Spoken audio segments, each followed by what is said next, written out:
नाजरीन, आप देख रहे हैं रियासत आंध्र प्रदेश का मशहूर व मकबूल यूट्यूब चैनल बज़्म आईना। वकील साहब पोस्ट सैयद कुदरतुल्लाह कादरी वकील साहब फिर एक नए पोस्ट के साथ आपके रूबरू हाजिर है। आज की अहम खबर ये है कि आज विशाखापट्टनम में नायडू तेलुगुदेशम पार्टी के सरबराह नायडू और जनसेना पार्टी के सरबराह पवन कल्याण ने एक जॉइंट पब्लिक मीटिंग का इनेकाद अमल में लाया। इस मौके पर 5 लाख से ज़ायद अफराद ने यानी टीडीपी और जनसेना के पार्टी को चाहने वालों ने बड़ी तादाद में शिरकत की। ये युवा गलम नवासखम नामी एक पब्लिक मीटिंग रखी गई जिसे तेलुगुदेशम पार्टी ने युवा गलम पदयात्रा की कामयाबी पर जो नारा लोकेश ने की थी वो पल्ली पल्ली में ख़त्म हुई वैजाग नगर के डिस्ट्रिक्ट में। तो आज उसके अख्ताम पर बड़े पैमाने पर एक पब्लिक मीटिंग इख्तितामी पब्लिक मीटिंग का इनेकाद अमल में लाया जिसमें 5 लाख से ज़्यादा पार्टी को चाहने वालों ने पार्टी कैडर्स लीडर्स ने शिरकत की जिसमें कई एमएलएस एमपीस और दीगर जो है कायदीन तेलुगुदेशम पार्टी और पवन कल्याण से ताल्लुक़ रखने वाले थे, जिसमें मशहूर व मारूफ अदाकार बालाकृष्णा जो टीडीपी के एमएलए भी हैं हिंदूपुर से वो भी थे, और पवन कल्याण इसी तरीके से नारा लोकेश, नारा चंद्रबाबू नायडू और दीगर बड़े बड़े शख्सियतों ने इस मीटिंग में शिरकत की। इस मौके पर काफ़ी बड़ी तादाद में जो है टीडीपी के चाहने वालों ने इसमें शिरकत की। इस मीटिंग में कई एक अहम फैसले लिए गए जो आप आने वाली इस रिपोर्ट में देखेंगे। आप देख रहे थे रियासत का मशहूर व मकबूल यूट्यूब चैनल बज़्म आईना। वकील साहब पोस्ट सैयद कुदरतुल्लाह कादरी वकील साहब को दीजिए इजाज़त। अगर आप हमारे चैनल को अब तक सब्सक्राइब नहीं किए हैं तो ज़रूर सब्सक्राइब करें, लाइक करें, शेयर करें, कमेंट करें, बेल बटन दबाना ना भूलें ताकि लेटेस्ट वीडियोस आप तक आसानी से दस्तयाब हो सके। नायकत्व पवन कल्याण गारी नायकत्व, पवन कल्याण गारी नायकत्व, पवन कल्याण गारी नायकत्व, लोकेश अन्न नायकत्व, लोकेश अन्न नायकत्व, लोकेश अन्न नायकत्व, బాలకృష్ణ గారి నాయకత్వం, బాలకృష్ణ గారి ఇతర పెద్దలందరికీ పేరు పేరున మరి ఈ కార్యక్రమానికి విచ్చేసినటువంటి తెలుగుదేశం జనసేన కుటుంబ సభ్యులైన మీ అందరికీ పేరు పేరున నా ఉదయపూర్వక నమస్కారాలు తెలియజేస్తా ఉన్నాను। ఈ రాష్ట్రాన్ని బాగు చేయాలన్న సంకల్పంతో తెలుగుదేశం జనసేన నాయకులు ఇద్దరు కూడా కలిసి 4.5 సంవత్సరాలుగా ఈ రాష్ట్రానికి పట్టిన పీడను వదిలించాలి అన్న ఒక సంకల్పంతో పొత్తు ఖరారు చేసుకుని ఈ రోజు ఇద్దరు కలిసి అందరూ చప్పట్ల ద్వారా స్వాగతం చెప్పాలి అని చెప్పి మనస్ఫూర్తిగా కోరుకుంటా ఉన్నాను। రాబోయే రోజుల్లో ఉద్యోగ ఉపాధి అవకాశాలకు కానీ పెట్టుబడులకు కానీ పరిశ్రమలకు కానీ ఒకే దగ్గర ఉన్నారు, కాస్త ఇరుగ్గా ఉంటుంది అందరికీ కూడా కొంత వెనక్కి వెళ్ళే ప్రయత్నం కూడా కొంతవరకు చేయండి। మన సభ ఇది, మళ్ళీ మళ్ళీ రిక్వెస్ట్ చేస్తున్నాను అందరికీ కూడా పైన ఎవరైతే ఉన్నారో మీ అభిమానానికి ఒక నమస్కారం। సభ జరగాలి చక్కగా, అది మన సంస్కారం, దయచేసి కింద రండి ప్లీజ్। అక్కడ కానీ అందరూ కూడా దయచేసి సహకరించమని కోరుకుంటూ వర్ల రామయ్య గారిని సభని కొనసాగించాల్సిందిగా కోరుతున్నాను। సభకు నమస్కారం పుట్టినవాడిగా విజ్ఞప్తి చేస్తున్నా ఈ జగన్మోహన్ రెడ్డి వర్తిల్లాలి నారా లోకేష్ గారి నాయకత్వం।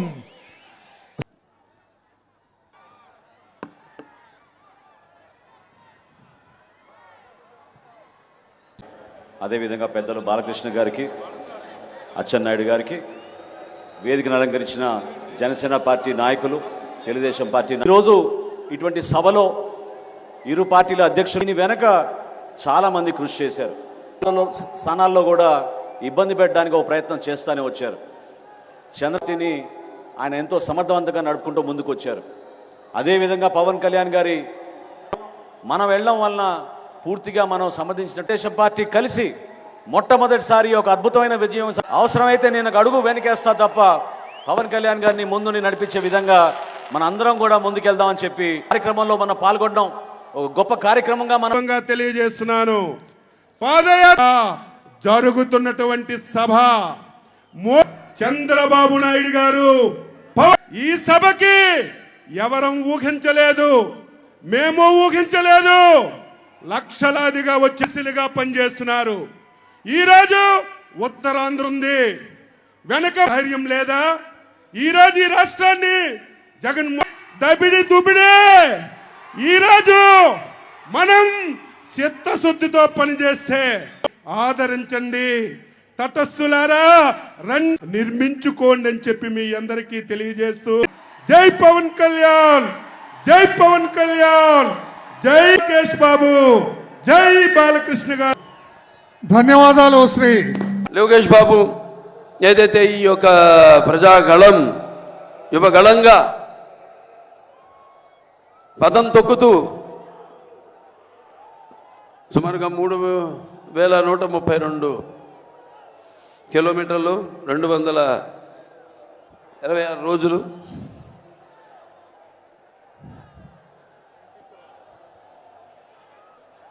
తన పాదయాత్రను కొనసాగిస్తూ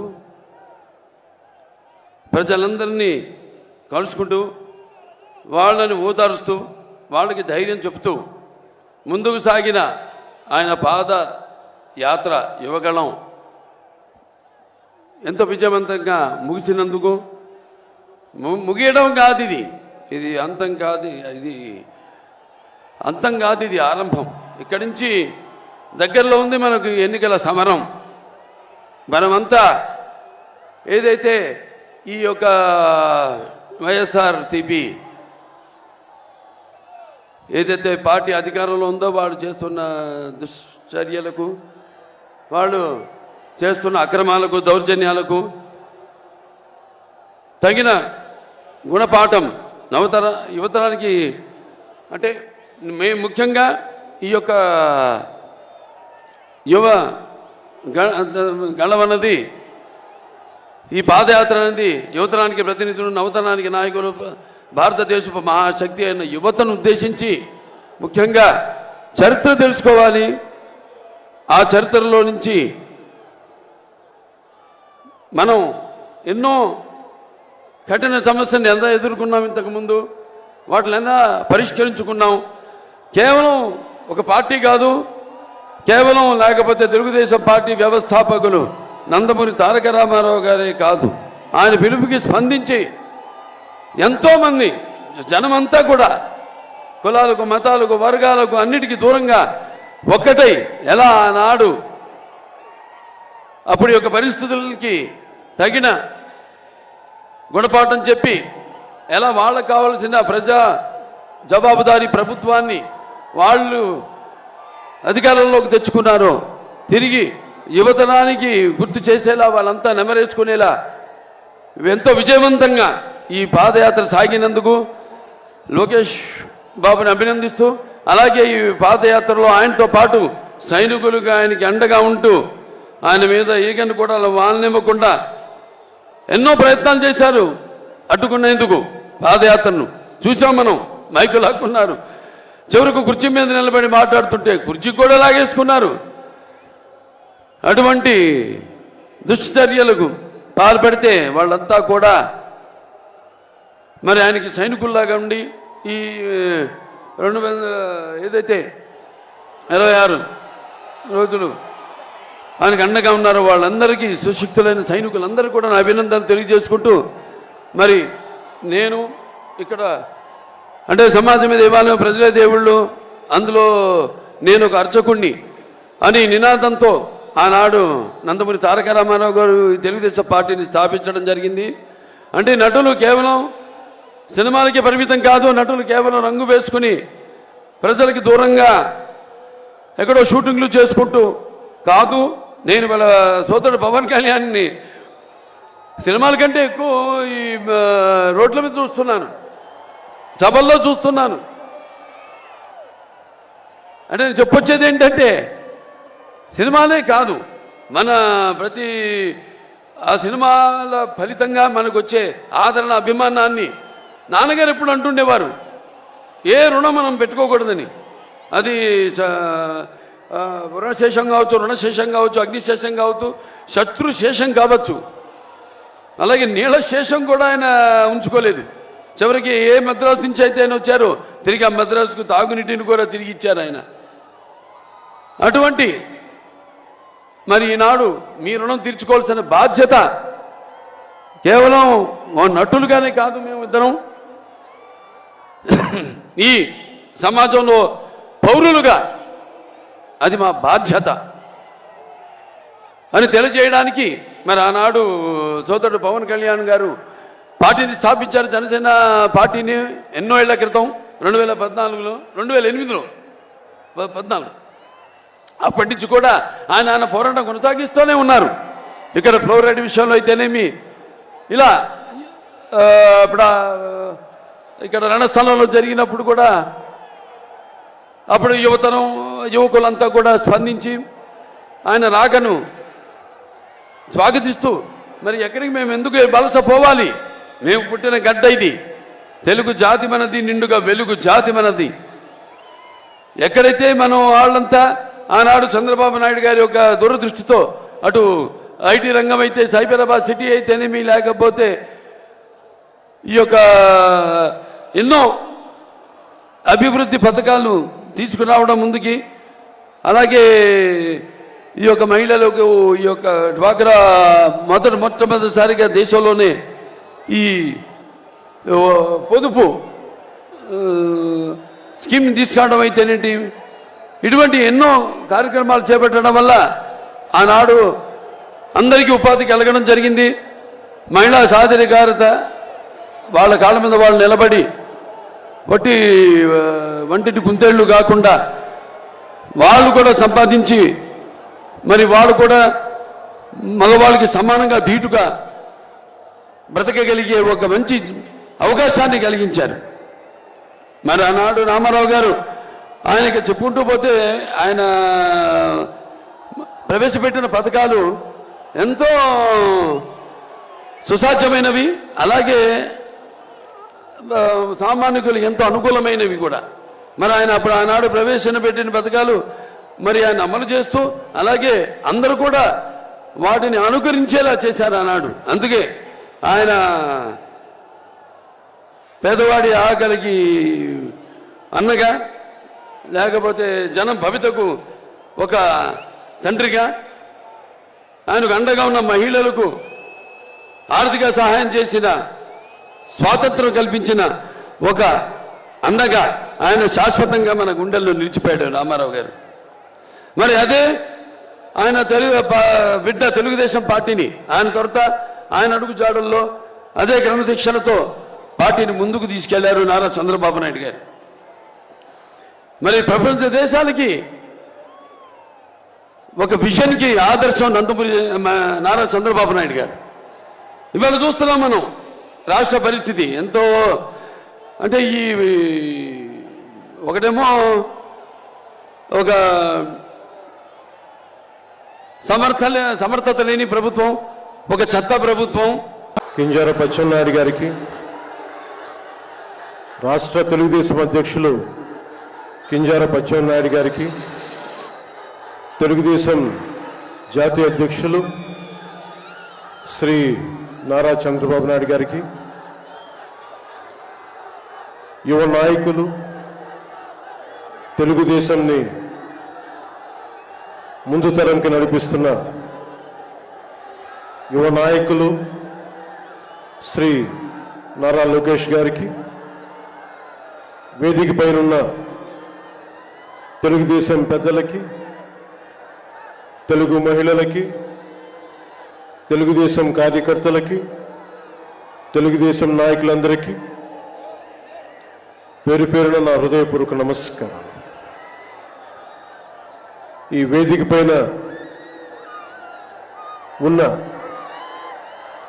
జనసేన నాయకులకి, పిఐసి చైర్మన్ నగల్ల మనోహర్ గారికి, ఇక్కడికి వచ్చేసిన జన సైనికులకి, సభకు మద్దతుగా వచ్చిన వీర మహిళలకి నా హృదయపూర్వక నమస్కారం. మా సోదరులు, సోదర సమానులు శ్రీ నందమూరి బాలకృష్ణ గారికి నా ప్రత్యేక నమస్కారం.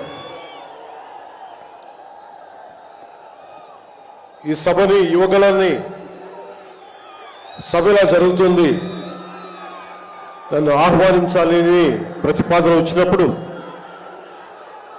నేను నాదెండ్ల మనోహర్ గారికి ఒకటే చెప్పాను. 220 రోజులు పైచిలుకు పాదయాత్ర చేసి 3000 కిలోమీటర్లు పైగా నడిచి 97 నియోజకవర్గాలు ప్రత్యక్షంగా అక్కడున్న ప్రజల కష్టాలన్నీ సాధక బాధలు తెలుసుకొని, ఇది లోకేష్ గారి రోజు, ఇది ఆయన రోజున ప్రత్యేకించి ఆయనే ఉండాలి తప్ప ఇంకా వేదిక పైన నేను ఉండడం సబబా అంటే కాదు, మీరు ఖచ్చితంగా ఉండాలి అని లోకేష్ గారు మనస్ఫూర్తిగా నన్ను ఆహ్వానిస్తే 4 దశాబ్దాల సుదీర్ఘ అనుభవంతో ముఖ్యమంత్రిగా ప్రతిపక్ష నాయకులుగా శ్రీ నారా చంద్రబాబు నాయుడు గారు ఆహ్వానం మేరకు మనస్ఫూర్తిగా నేను ఈ ఆహ్వానాన్ని మన్నించి ఇక్కడికి వచ్చాను. పాదయాత్ర జగన్ గారి పాదయాత్ర లాంటిది కాదు, ఇది బొగ్గలు నిమిరే పాదయాత్ర కాదు, ఇది కష్టాలు తెలుసుకున్న పాదయాత్ర, మాటలతో ఉన్న పాదయాత్ర కాదు, చేతలతోటి చూపించే పాదయాత్ర. అలాంటి పాదయాత్రని చేసిన లోకేష్ గారికి మనస్ఫూర్తిగా నా ధన్యవాదాలు తెలుపుకుంటా ఉన్నాను.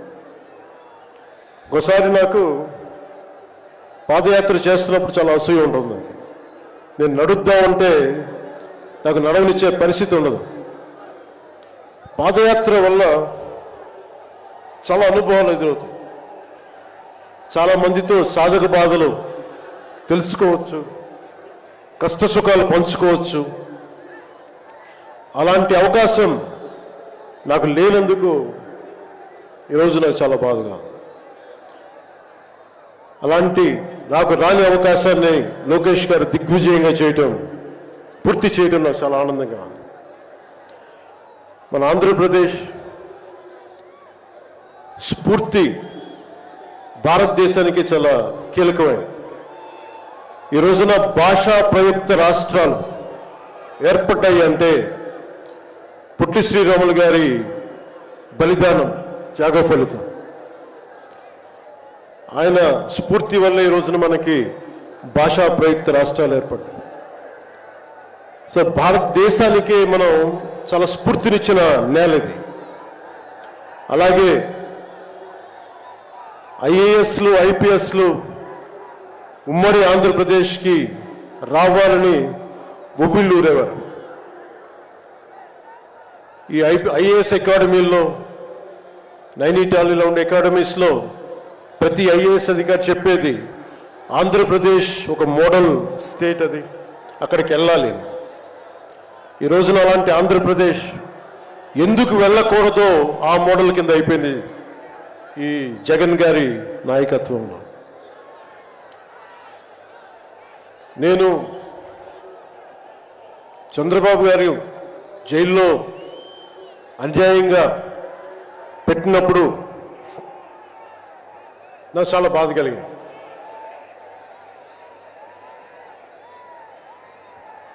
కష్టాలు చూసిన వాడిని, కష్టాలు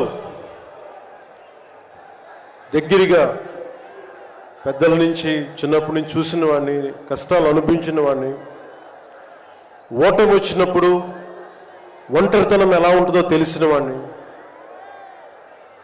ముఖ్యంగా శ్రీ నారా చంద్రబాబు నాయుడు గారి కుటుంబ సభ్యులు వేదన అర్థం చేసుకున్నవాడిని, శ్రీమతి భువనేశ్వరి గారి బాధని దూరం నుంచే అర్థం చేసుకున్నవాడిని. నేను ఏమి ఆశించి మద్దతు ఇవ్వలేదు. మనిషి కష్టాల్లో ఉన్నప్పుడు నా వంతు సాయంగా ఉండాలి అని చెప్పి బయటికి వచ్చి రాజమండ్రి జైలు వారిని మాట్లాడి ఇన్ని దశాబ్దాలు సుదీర్ఘ రాజకీయ అనుభవంతో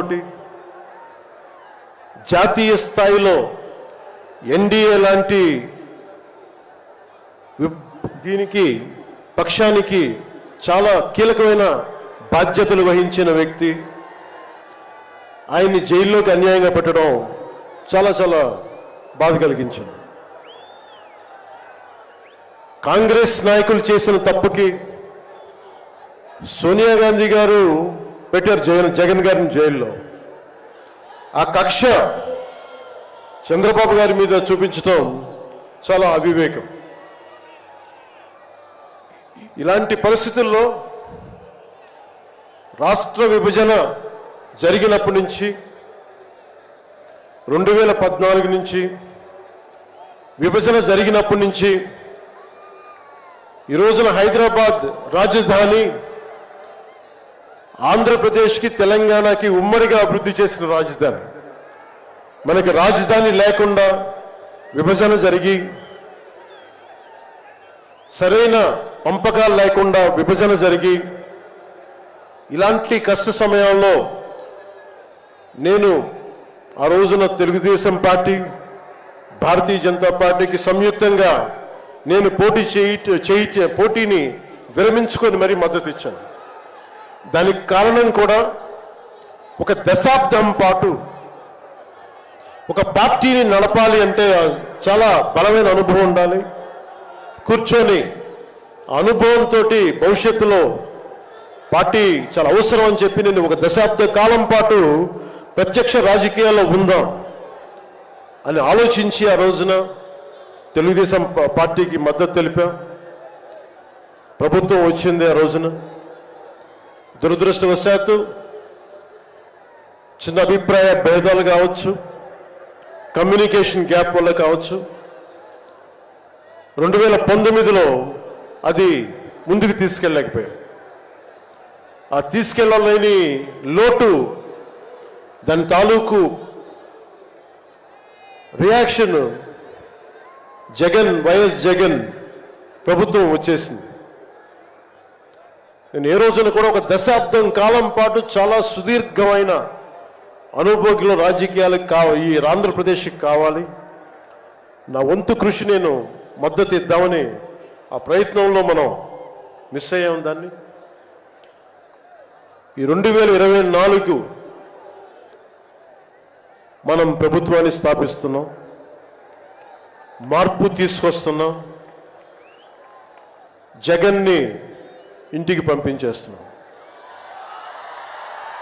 నేను వింటుంది 25 మంది ఎమ్మెల్యేలని మార్చారు, ఇంకొక 80 మంది, మొత్తానికి కలిపి 80 మంది ఎమ్మెల్యేలు మారుస్తున్నారని నేను వింటా ఉన్నాను. మార్చాల్సింది ఎమ్మెల్యేలు కాదు, ఈ రాష్ట్ర ముఖ్యమంత్రి జగన్. నాకు జగన్ మీద వ్యక్తిగతంగా నాకు అసలు కోపం లేదు. నిజంగా ఒక బలమైన ఆధిక్యతతోటి ముఖ్యమంత్రి అయ్యి ప్రభుత్వాన్ని సమర్థవంతంగా నడిపి ప్రజలకి మేలు చేయాల్సిన వ్యక్తి కూల్చివేతలతో మొదలుపెట్టాడు. ప్రత్యర్థుల్ని ఇబ్బంది పెట్టే విధంగా, ప్రతి ఒక్కరిని ఎదురు తిరిగితే ఏంటని ప్రశ్నిస్తే వారిని కేసులు బనాయించి ఇబ్బంది పెట్టే పరిస్థితుల్లో ఈ ముఖ్యమంత్రి ఉంటే నేను ఇలాంటి ప్రభుత్వం ఉంటుందని నేను ఊహించలేదు.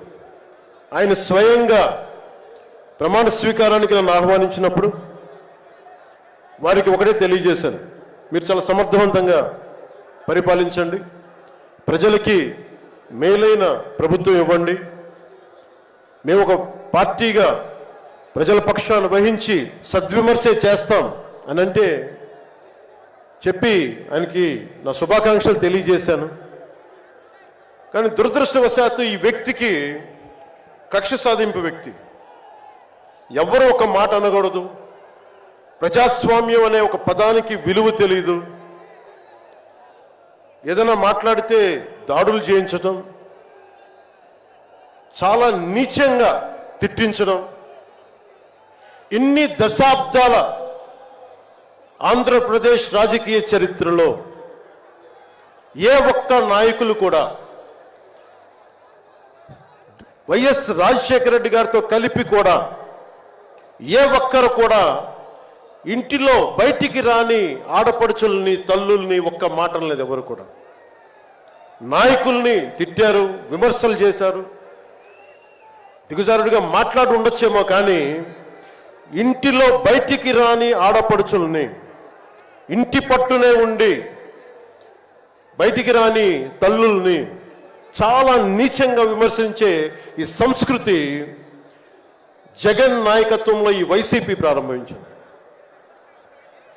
ఎంతమంది కన్నీళ్లు పెట్టుకున్నారు, ఎంతమంది స్త్రీలు బాధపడ్డారు. ఒకటే అనిపిస్తుంది, వ్యక్తికి అడగాలనిపించినప్పుడు ఇంట్లో ఉన్న తల్లికి చెల్లికే విలువ ఇవ్వనేవాడు మన ఇంట్లో ఉన్న ఆడపడుచులకి ఏం గౌరవం ఇస్తాడు? ఇంట్లో తల్లికి చెల్లికి విలువ ఇవ్వనేవాడు 30,000 మంది ఆడపిల్లలు అదృశ్యం అయిపోతే ఏం పట్టించుకుంటాడు? మొన్న 22 ఒక సంవత్సరంలోనే ఎన్సీఆర్బీ డేటాలో దాదాపు 10,000 మంది ఆడపిల్లలు అదృశ్యం అయిపోయారు ఒక సంవత్సరంలోనే. నేను మాట్లాడుతున్నప్పుడు డేటాతోటే మాట్లాడతాను. 2.5 సంవత్సరాల క్రితం వైసీపీ వాలంటీర్ వ్యవస్థలోని కొంతమంది ఒంటరి మహిళల మీద, ఆడపడుచుల మీద డేటా సేకరిస్తున్నారు. దీని మీద మీరు మాట్లాడండి అని చెప్పి చాలామంది పెద్ద స్థాయి వ్యక్తులు నాతో మాట్లాడినప్పుడు దాదాపు ఇన్ని వేల మంది, 30,000 మంది పైచులకు ఆడవాళ్ళు అదృశ్యం అయిపోయారు, మీరు మాట్లాడండి అని చెప్పినప్పుడు నేను నమ్మలేదు. కానీ డేటా తెప్పించుకొని చూస్తే నేను గలవెత్తినప్పుడు వైసీపీ వాలంటీర్ వ్యవస్థ మీద ఆ రోజున ప్రత్యేకించి చెప్పాను. యువతకి ఉద్యోగాలు వస్తే చాలా ఆనందించేవాడిని. కానీ కొద్దిమంది వాలంటీర్స్ చేసే ఈ విధానాల వల్ల ఒంటరి మహిళలు, ఒంటరి ఆడవాళ్ళు, భర్త లేని వారు చాలా అన్యాయాలకు గురవుతూ ఉంటే అన్నింటికి తెగించి నేను ఎప్పుడు గొంతెత్తినా ఓట్లుని బేస్ చేసుకొని మాట్లాడను, మార్పుని బేస్ చేసుకొని మాట్లాడతాను, మార్పుని ఆధారం చేసుకొని మాట్లాడతాను. వారాహి యాత్రలో ఆ రోజు ప్రారంభిస్తే నా మీద విపరీతమైన దాడులు జరిగినాయి, విపరీతమైన విమర్శలు, కువిమర్శలు అన్నిటినీ భరించాం. చివరికి విశాఖపట్నంలో కూడా నేను ఎయిర్పోర్ట్ నుంచి మనకి పార్టీ కార్యక్రమాలకు వస్తూ ఉంటే పోలీసుల చేత నన్ను రానివ్వకుండా చేసి, ప్రజలు నమస్కారం చేస్తుంటే ప్రతి నమస్కారం చేయడానికి కూడా ఒక ఉన్నత స్థాయి అధికారి చాలా నీచంగా మాట్లాడి కూర్చోమని చెప్పే స్థాయికి వెళ్ళిపోయింది ప్రభుత్వం. పొరపాటున ఆయన పక్కనే స్టాండింగ్ ఇన్స్ట్రక్షన్స్ వస్తూ ఉన్నాయి అధికారికి. పొరపాటున ఆయనకి స్పీకర్ ఫోన్ నొక్కుకుపోయింది అధికారి మాట్లాడుతూ ఉంటాయి. మనందరికీ తెలిసిన మాట్లాడితే అన్ని శాఖలకి మంత్రి అయిన ఒక పెద్ద మనిషి ఆయన గొంతు వినిపిస్తూ ఉంది. ముందుకు వెళ్ళనివ్వకండి, కూర్చోబెట్టండి, ఇవన్నీ మాట్లాడుతూ ఉన్నారు ఆయన. నాలాంటి వాడికే ఇలాంటి ఇబ్బందులు వస్తే సగటు మనిషికి ఎలా ఉంటుందో మీరు ఆలోచించండి. సుదీర్ఘమైన అనుభవం ఉన్న శ్రీ చంద్రబాబు గారికే ఇలాంటి పరిస్థితులు వచ్చినప్పుడు సగటు మనిషికి ఎలా ఉంటుంది? చాలా అనుభవజ్ఞులైన ఒక్కొక్క సీనియర్ నాయకులకే ఇలాంటి పరిస్థితులు ఉంటే రేపొద్దున భవిష్యత్తులో ఇంకొక మారు వైసీపీ ప్రభుత్వం వస్తే ఎవ్వరూ ఇళ్లలో ఉండలేరు, ఆంధ్రప్రదేశ్లో ఉండలేరు, పెట్టుబడులు రావు. ఇవన్నీ మారాలి. నేను 2021లో ఇప్పటం సభలో వైసీపీ వ్యతిరేక ఓటు చీలనివ్వను. దానికి నాకేదో అద్భుతాలు జరుగుతాయని కాదు, కానీ నిజంగా యువత భవిష్యత్తును దృష్టిలో పెట్టుకొని, మహిళల భద్రతను దృష్టిలో పెట్టుకొని, మనకి వ్యాపారస్తుల పెట్టుబడులను దృష్టిలో పెట్టుకొని, సంక్షేమాన్ని దృష్టిలో పెట్టుకొని ఈ వైసీపీ ప్రభుత్వం మారాలి. వైసీపీ వ్యతిరేక ఓటు అన్నీ కలిపి ఏకతాటిపై ఒక ప్లాట్ఫామ్ పైన రావాలని చెప్పి ఆ రోజు నేను కన్న కోరిక, నా ఆలోచన ఈ రోజున మన ఉత్తరాంధ్రలో యువగలంలో ఈ విధంగా కనిపిస్తున్నప్పుడు ఒకవైపు తెలుగుదేశం నాయకులు, ఇంకోవైపు జనసేన నాయకులు, దానికి మద్దతుగా మీరందరూ రావడం నాకు నిజంగా చాలా ఆనందం కలిగిస్తుంది. మనం ఈ రోజున ప్రారంభించిన యాత్ర, ఈ రోజున ప్రారంభిస్తున్న ఈ క్షణాలు ఆంధ్రప్రదేశ్ భవిష్యత్తుని నిర్దేశించే క్షణాలు. ఆంధ్రప్రదేశ్ భవిష్యత్తుని మనకి చాలా బలంగా నిర్దేశించే క్షణాలు. ఈ రోజున నేను భారతీయ జనతా పార్టీ, నరేంద్ర మోదీ గారి నాయకత్వంలోని భారతీయ జనతా పార్టీ అలయన్స్లో ఉండి కూడా అందరూ అనుకుంటా ఉన్నారు, నువ్వు ఎలాగ మాట్లాడావు, మోసం చేసావు భారతీయ జనతా పార్టీ. చాలామంది కొంతమంది మాట్లాడుతూ ఉంటే వైసీపీ నాయకులు, వారందరికీ నేను సభాముఖంగా తెలియజేస్తున్నాను, ఆంధ్రప్రదేశ్ పరిస్థితులు ప్రత్యేకంగా నేను జాతీయ స్థాయి నాయకులకు వివరించాను. వారికి వివరించి నాకు వేరే దారి లేదు. నాకు రోడ్డు మీద తిరుగుదామంటే కేసులు పెడతా ఉన్నారు, ప్రజాస్వామ్యబద్ధంగా గళ విప్పుదామంటే కేసులు పెడతా ఉన్నారు, వ్యవస్థల్ని నిర్వీర్యం చేస్తూ ఉన్నారు. ఒక చిన్నపాటి సినిమా టికెట్లకు కూడా కూర్చోబెట్టి మొత్తం చీఫ్ సెక్రటరీ దగ్గర నుంచి ఎంఆర్ఓల దాకా వాడి ప్రజా వ్యవస్థలను దుర్వినియోగం చేస్తూ ఉన్నారు. నాలాంటి వాడికి సమస్యలు ఉన్నప్పుడు భవిష్యత్తులో ఆంధ్రప్రదేశ్ అంధకారానికి గురవుతుంది. దయచేసి మీరు ఈ గఠబంధన్ని, ఈ పొత్తుని మీరు మనస్ఫూర్తిగా మీ బ్లెస్సింగ్ కావాలి అని చెప్పి నేను అమిత్ షా గారికి తెలియజేశాను. నేను వారు ఎంతవరకు ఒప్పుకుంటారో నాకు తెలియదు, కానీ నా మొదటి ఆఖరి ప్రయత్నం కూడా ఆంధ్రప్రదేశ్ భవిష్యత్తు బాగుండాలి అంటే ఎక్కడి నుంచి మనుషులు రారు, మన భవిష్యత్తుని మనమే నిర్మించుకోవాలి, మనమే కొట్లాడాలి. అలాంటి ఆంధ్రప్రదేశ్ భవిష్యత్తుకి వైసీపీకి నాయకులు అందరని చెప్పట్లేదు, కానీ గూండాగర్దీ చేసేవాళ్ళు, క్యారెక్టర్ అసాసినేషన్ చేసేవాళ్ళు, ఆడపడుచుల్ని అగౌరవపరిచేవాళ్ళు, వీరందరికీ సభాముఖంగా చెప్తున్నాం, ఇది ఈ రోజున మేము ఎన్నికల పొత్తు చాలా కీలకమైంది. మనం కనుక ఈ పొత్తు పెట్టుకోకపోతే భవిష్యత్తులో రోడ్ల మీదకి వచ్చి కర్రలు కత్తులు పట్టుకొని వైసీపీ గూండాలతో కొట్లాడాల్సి వస్తుంది. నేను కేంద్రంలో ఇదే చెప్పాను, ఈ రోజున కనుక మనం ఈ పొత్తును పెట్టుకోకపోతే నాతో సహా వైసీపీ గూండాలని ఎదుర్కోవడానికి ఒక కర్ర కత్తో పట్టుకొని మేము కూడా రోడ్ల మీదకి వచ్చి మేము వీధి గొడవలు క్రియేట్ చేసుకు మేము రక్షించుకోవాల్సి వస్తుందని చెప్పి నేను ప్రత్యేకించి కేంద్ర నాయకత్వానికి చెప్పాను. ఎందుకంటే భవిష్యత్తులో ఇంకొకసారి వైసీపీ వస్తే నేను 2019లో కూడా చెప్పాను, ప్రతి కొండని కోనని వీళ్ళు దోచేసుకుంటారని. వీరికి ప్రజాస్వామ్యం మీద గౌరవం లేదు వీరికి. అందుకని ప్రత్యేకించి ఈ పొత్తుని సాధ్యమైనంత ఎక్కువ కాలం ఉంటే ఆంధ్రప్రదేశ్ భవిష్యత్తు నిలదొక్కునే వరకు ఇది ఉండాలి పొత్తుని మనస్ఫూర్తిగా నేను ఆకాంక్షిస్తున్నాను.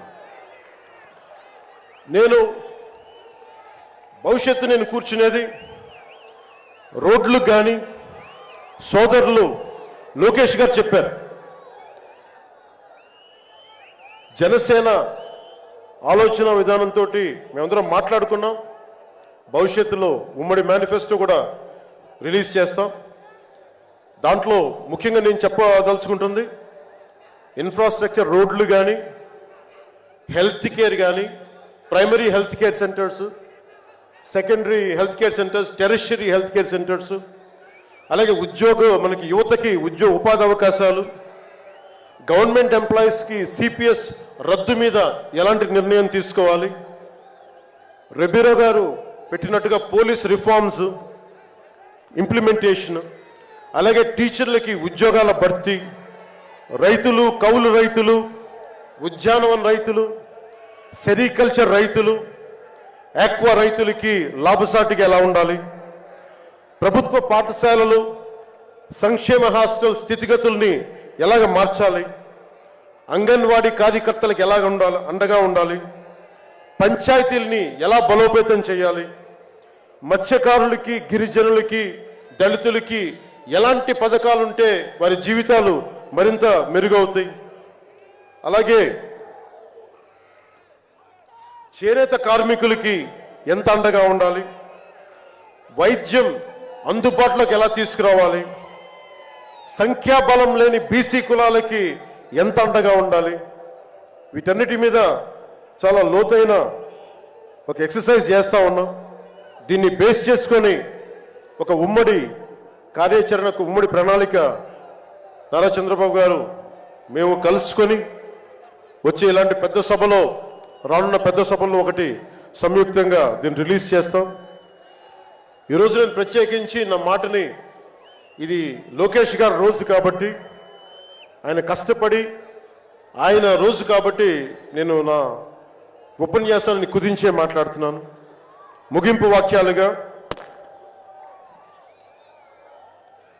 నేను మాటకి, మైత్రికి చాలా విలువనిస్తాను. కష్టాలు వస్తే ఒంటరితనం ఎలా ఉంటుందో అనుభవం ఉన్నవాడిని. తెలుగుదేశం ఆది నాయకులు కొండంత కష్టంతో ఉన్నప్పుడు వారు, వారి కుటుంబం, వారి పార్టీ కార్యకర్తలు, వారి పార్టీ నాయకులు మీరు కొండంత కష్టంలో ఉన్నప్పుడు నేను అర్థం చేసుకున్నవాడిని. వ్యక్తి ప్రయోజనాలు, వర్గ ప్రయోజనాలు, పార్టీ ప్రయోజనాలు అన్నిటినీ దాటి ఒక తోటి మనిషిగా, ఒక సాటి మనిషిగా నేను మీకు అండగా నిలబడ్డాను. దాన్ని ఏమి ఆశించి చేయలేదు. నేను ఆశించిందల్లా 5 కోట్ల మంది ఆంధ్రప్రదేశ్ ప్రజల భవిష్యత్తుకి బలంగా నిర్మించడానికి మనం సంయుక్తంగా కలిసి రావాలని ఒక ఆలోచన తప్ప నేను ఏ ఆలోచన పెట్టుకోలేదు. ఈ మైత్రి, ఈ స్ఫూర్తి అందరూ సమిష్టిగా వచ్చే చాలా సంవత్సరాల వరకు దీన్ని కాపాడుకోవాలని ఆశిస్తూ నా ఉపన్యాసాన్ని ముగిస్తున్నాను. మీ అందరికీ పేరు పేరున ధన్యవాదాలు తెలుపుకుంటూ, ఇందాక లోకేష్ గారు చెప్తున్నట్టుగా హలో ఏపీ చెప్పుకుందాం ఒకసారి. Hello AP, hello AP. వైసీపీకి బాయ్ బాయ్ చెప్తాం. మన ప్రభుత్వాన్ని స్థాపించుకుందాం, భవిష్యత్తు నిర్మించుకుందాం అని తెలియజేసుకుంటూ మీ అందరికీ పేరు పేరున ధన్యవాదాలు తెలుపుకుంటూ, తెలుగుదేశం జనసేన మైత్రి వర్ధిల్లాలి, ఇది చాలా అద్భుతంగా సాగాలని మనస్ఫూర్తిగా కోరుకుంటూ, దీనికి బీజేపీ అధినాయకత్వం సంపూర్ణమైన ఆశీస్సులు అందజేస్తారని మనస్ఫూర్తిగా ఆకాంక్షిస్తూ సెలవు తీసుకున్నాను. జై హింద్. రాజకీయాల్లోనే కాకుండా సినిమా రంగంలో కూడా మీ అందరికీ సేవలు అందిస్తున్నటువంటి బాలకృష్ణ గారు, ఎప్పుడూ మీరందరూ కూడా అభిమానంగా బాలయ్య బాలయ్య అని పిలుస్తూ ఉంటారు. అలాంటి బాలకృష్ణ గారు తెలుగుదేశం పార్టీ జాతీయ ప్రధాన కార్యదర్శి గౌరవనీయులు లోకేష్ గారు, జనసేన పిఏసి అధ్యక్షులు గౌరవనీయులు మనోహర్ గారు, ఆంధ్రప్రదేశ్ రాష్ట్ర తెలుగుదేశం పార్టీ అధ్యక్షులు గౌరవనీయులు అచ్చెన్నాయుడు గారు, వేదిక పైన అటు తెలుగుదేశం ఇటు జనసేన అధినాయకత్వం, అక్కడుండే నాయకులందరికీ, ఒక పక్క తెలుగుదేశం పార్టీ వీర సైనికులకి, ఇంకో పక్క జనసేన జన సైనికులకి పేరు పేరున ఈరోజు విశాఖపట్నం వచ్చినప్పుడు చాలా సార్లు విశాఖపట్నంకి వచ్చాను, కానీ నా జీవితంలో ఇంత అపూర్వ స్వాగతం నా జీవితంలో చూడలేదు. ఆ విధంగా స్వాగతం పలికారు. ఒక పక్క సముద్రం ఘోషిస్తా ఉంటే ఇంకో పక్క జన సముద్రం ఇక్కడ ఘోషించే పరిస్థితి వచ్చింది. అలాంటి విశాఖపట్నమే కాకుండా ఉత్తరాంధ్రనే కాకుండా రాష్ట్రం నలుమూలల నుంచి వచ్చారు. యువగళం ఒక పక్క, ఇంకో పక్క ఎన్నికల యుద్ధ బేరీకి మోగించడానికి వచ్చినటువంటి సైనికులందరికీ పేరు పేరున మనస్ఫూర్తిగా నమస్కారాలు. అదే మాదిరిగా మీడియా ప్రతినిధులు కూడా నమస్కారాలు. ప్రత్యేకంగా యువగళం వాలంటీర్స్ కి మనస్ఫూర్తిగా నా అభినందనలు. ఈరోజు ఇంతమంది పేరు నాయకులందరూ మాట్లాడారు. నేనేం మాట్లాడాలో అన్ని విషయాలు కవర్ అయినాయి. ఒక పక్క మనసు విప్పి జనసేన అధినేత పవన్ కళ్యాణ్ గారు చాలా స్పష్టంగా చెప్పారు. గతంలో ఏ విధంగా రాష్ట్రం కోసం సహకరించింది, ఈరోజు మళ్ళీ ఏమి ఆకాంక్షించి తెలుగుదేశం జనసేన పొత్తు పెట్టుకుంటుందో చాలా స్పష్టంగా వారు చెప్పడం జరిగింది. ఇంకో పక్క లోకేష్ కూడా 226 రోజులు రాష్ట్రం మొత్తం తిరిగి ప్రజల సమస్యల్ని అర్థం చేసుకుని అధ్యయనం చేసి చాలా క్లుప్తంగా వారి అనుభవాలు కూడా చెప్పారు. మీరు ఒక విషయం మీరు గుర్తుపెట్టుకోవాలి. భారతదేశంలో పాదయాత్ర చేయడం ఎప్పుడు కొత్త కాదు. నేను పాదయాత్ర చేశాను, బస్సు యాత్ర చేశాను. ప్రజా చైతన్యాన్ని తేవడానికి మొట్టమొదటిసారిగా నందమూరి తారక రామారావు గారు చైతన్య యాత్ర చేశారు. అక్కడి నుంచి ఎన్నో యాత్రలు వచ్చాయి. 45 ఏళ్లు సుదీర్ఘ రాజకీయ జీవితంలో చూశాను. ఎప్పుడు పాదయాత్ర పైన దండయాత్ర చేసే సందర్భం ఎప్పుడూ లేదు. అది మొట్టమొదటిసారిగా ఈ సైకో జగన్మోహన్ రెడ్డి పరిపాలనలో చూశాను. ఎవరైనా పాదయాత్ర చేసి ఒక సమస్య పైన పాదయాత్ర చేసినప్పుడు, ఒక పవిత్రమైన భావంతో చేసినప్పుడు చేతనైతే సహకరించాలి, చేత కాకపోతే ఇంట్లో పడుకోవాలి. కానీ పోలీసులు అడ్డం పెట్టుకుని ఎన్ని ఇబ్బందులు పెట్టారో కడాన నా ఎవరైతే యువగళం వాలంటీర్లు జైలుకు పోయి వచ్చారంటే, అటెంప్ట్ మర్డర్ కేసు పెట్టారంటే తమ్ముళ్ళు భయపడద్దండి. మీ కష్టాలు నేను చూసా. తప్పకుండా వడ్డీతో సహా తిరిగి అప్పజెప్పే బాధ్యత తెలుగుదేశం పార్టీ తీసుకుంటుందని చెప్పి కూడా నేను మీకు తెలియజేస్తున్నా.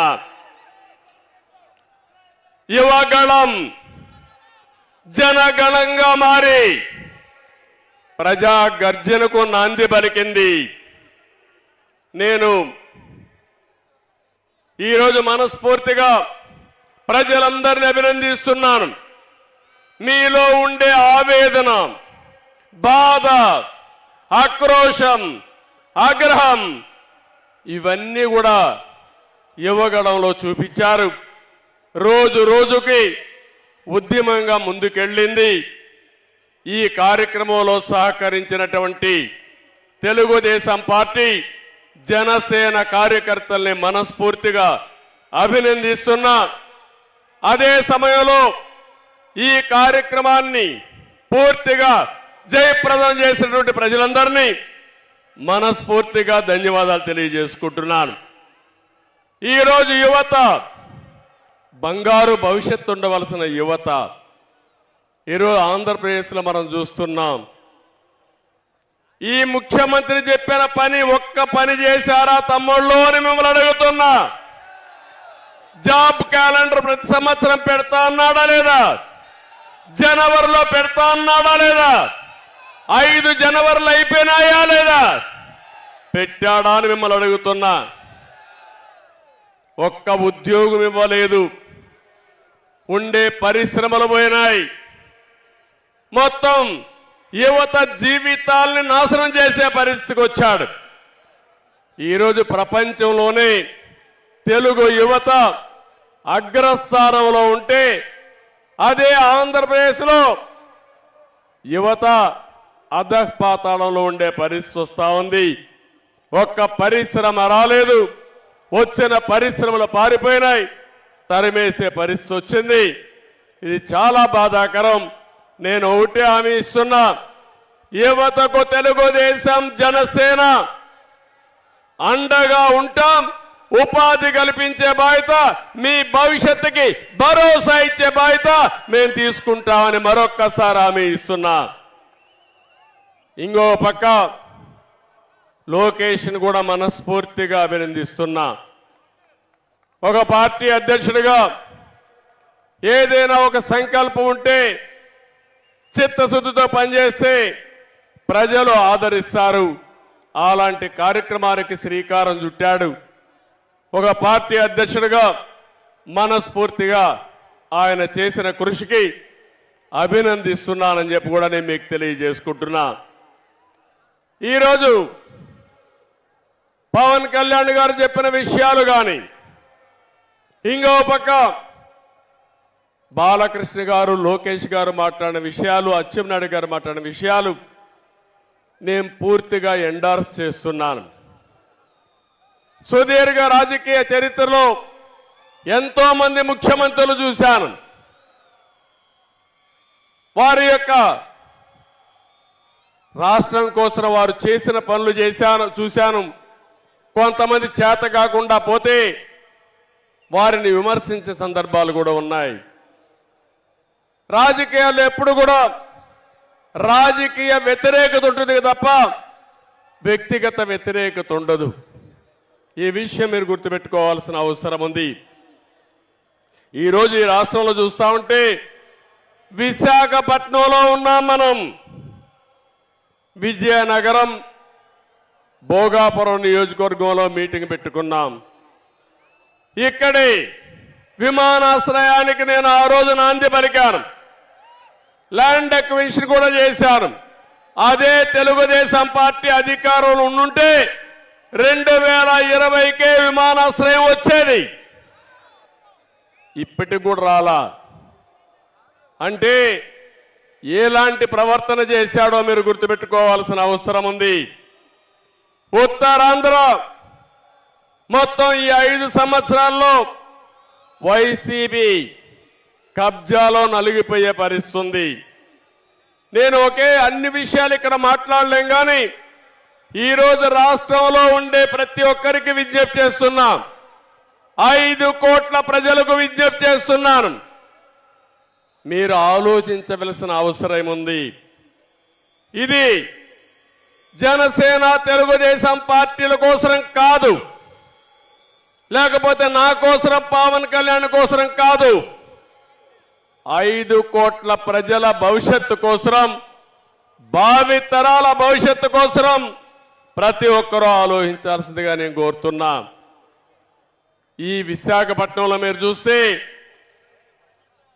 ఎయిర్పోర్ట్ పూర్తిగా నిర్వీర్యమైపోయి మళ్ళీ నేను వేసిన ఫౌండేషన్ రెండోసారి ఫౌండేషన్ వేసి ఏదో గొప్పగా చేసేవారి విధంగా పోయే పరిస్థితికి వచ్చారు. మెట్రో పోయింది. ఇంకో పక్కన విశాఖపట్నంలో వచ్చిన కంపెనీలన్నీ పోయే పరిస్థితికి వచ్చాయి. ఎప్పుడో సమైక్య ఆంధ్రప్రదేశ్లో హెచ్ఎస్బిసి ఐటీ కంపెనీ తీసుకొస్తే అది కూడా పారిపోయే పరిస్థితికి వచ్చింది. ఉత్తరాంధ్ర ఇరిగేషన్ ప్రాజెక్టులన్నీ ఆగిపోయినాయి.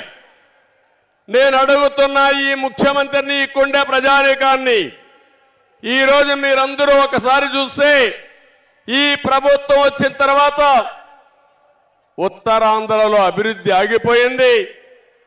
ఎక్కడికక్కడ కబ్జాలు పెరిగిపోయినాయి, సెటిల్మెంట్లు పెరిగిపోయినాయి. మెడ మీద కత్తి పెట్టి ఆస్తులు బలవంతంగా రాసుకున్నారంటే ఎంత బాధాకరమో ఆలోచించండి. నా జీవితంలో చాలా సంవత్సరాలు రాజకీయాలు చూశాను, కానీ ఎప్పుడు కూడా సమైక్య ఆంధ్రప్రదేశ్లో కూడా ఇంత అరాచకాలు జరగలేదు. అలాంటి అరాచకాలు ఈ విశాఖపట్నంలో జరిగాయి. ఒకప్పుడు విశాఖపట్నం ఆర్థిక రాజధాని, ఈరోజు ఈ విశాఖపట్నం గంజాయి రాజధానిగా మారిపోయిందంటే ఏమనాలో మనమే ఆలోచించుకోవాల్సిన అవసరం ఉంది. ఒక బాధాకరమైన సంఘటన.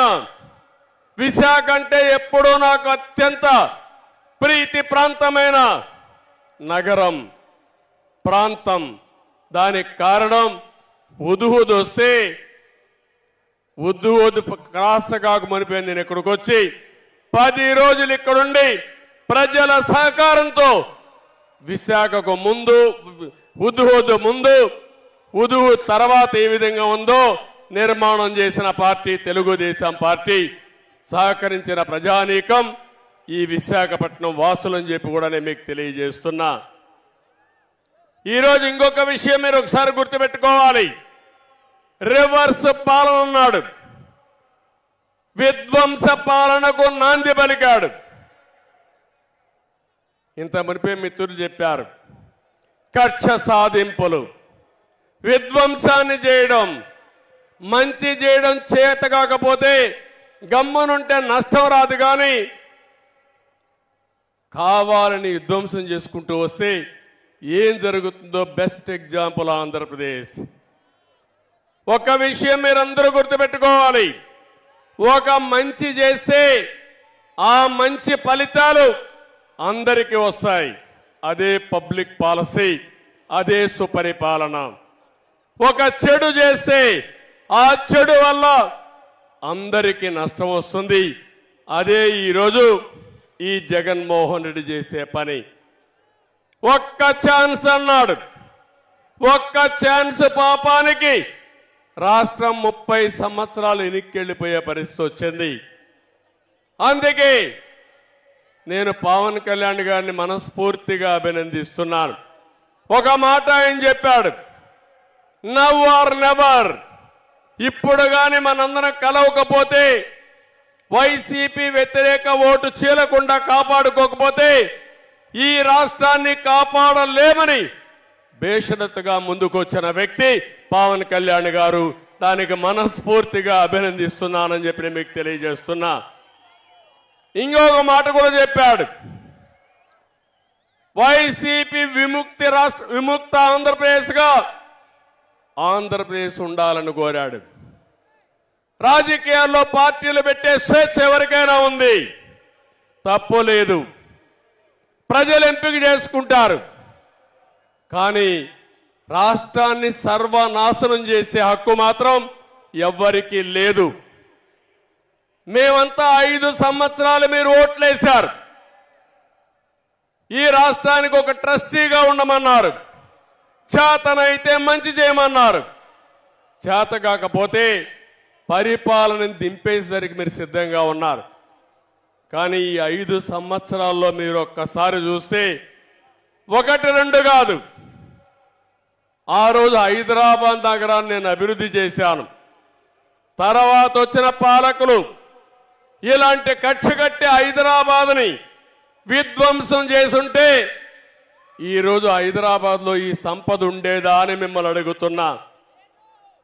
ఈరోజు అమరావతి, ఇక్కడ విశాఖపట్నంలో అడుగుతున్నాం మిమ్మల్ని అందరినీ.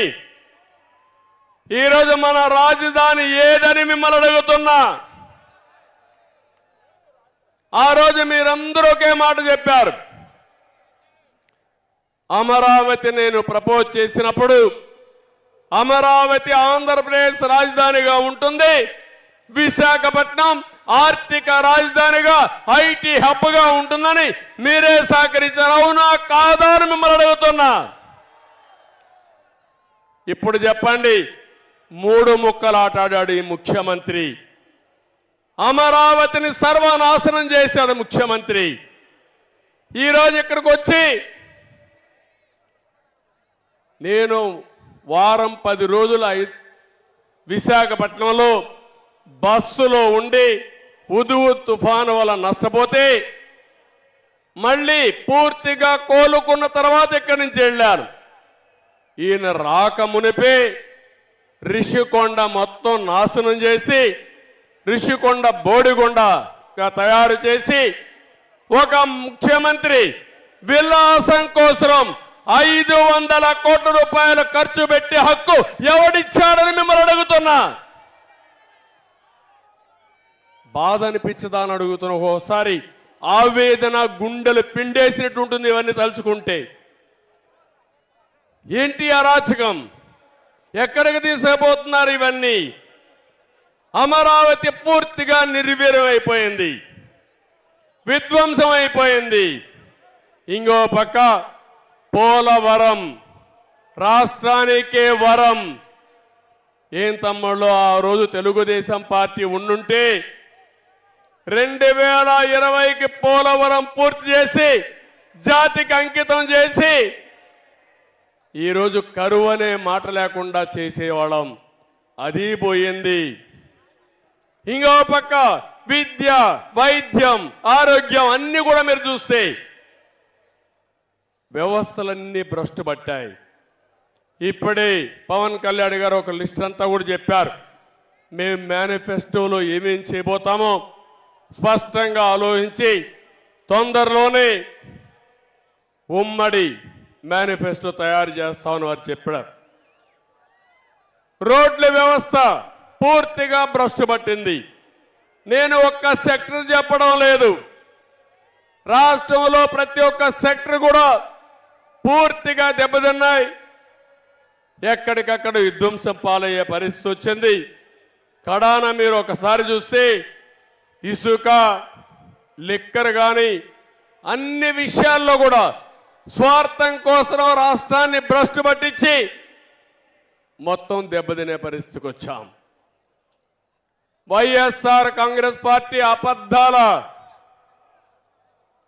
పునాది మీద నిర్మాణం చేసిన పార్టీ ఆ పార్టీ.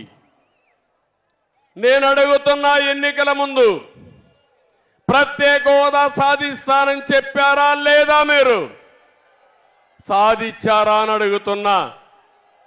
ఇంకో పక్క రైల్వే జోన్ సాధిస్తామని చెప్పారా లేదా? మీరు ఇచ్చారా అని అడుగుతున్నా.